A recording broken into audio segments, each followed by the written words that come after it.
Rainbow of Sound Music Academy kepada Hakishnong Maubri Ribhoi District, a music school kepada Jupelong, Shisian Shitiau Little Flower Higher Secondary School Maubri. Hakasngi sajan nyadu Shpaubaje main step, hadu Saubaje Janmir. Kepada yang sumpai pi barok ki kena ki menadu nyau senam seneng, ki samla, ya piru barok kilong kemilong kepa ki bakwa banyo yang jingi kai jingnang syapang ke music. Hakane ke music school don shibut ki jingi kai kum ki gitar, keyboard, duitara, ke bom, ke sing, ke drum, Indian vocal, western vocal, but Khasi vocal. Kane ke music school ke Jupanya ki street performance bagi konsert aman lau senam kum kedak ajing seluruh ki kena ki bawan pulih hakani ke music school ti parlok baro wan nomor selam wan ban syem ke admission hakani music school.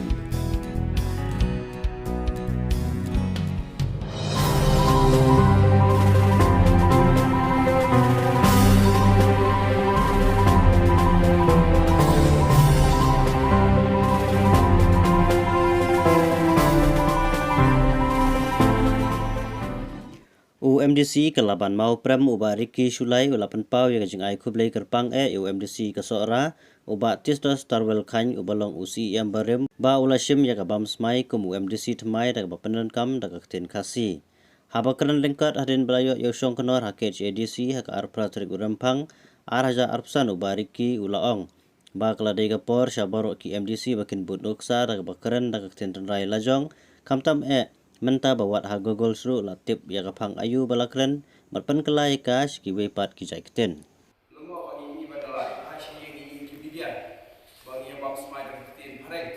dengan berbagai moh lega office kejongki dalam ini hikmat penor ko beta penyanyi ko ini berba ini ya sim beta dan keren Ktien Khasi bat ya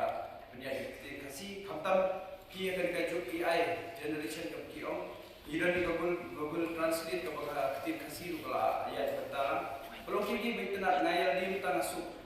Ngatai kono kajing to dekat paling ngat translate atau Google Translate within a few seconds bila yo dekat Ktien Khasi. Jika terpadat tadi bagian page lang mau bekerja kerja ti ko pilih nilai bang Smai Ktien paling within sekolah ai pro bi batas iba ayo dekat paling bang Smai Ktien Khasi.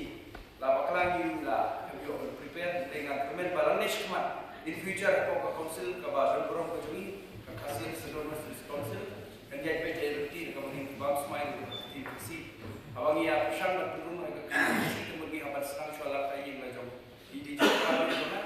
ban ngabu ya ka cikit pok cing ke pegang ini batin pelang ini mo kamtam ni bon ko ketong ba job simen in air kata ini long nang ujuk bro naik dalam kecilnya ini tipok itu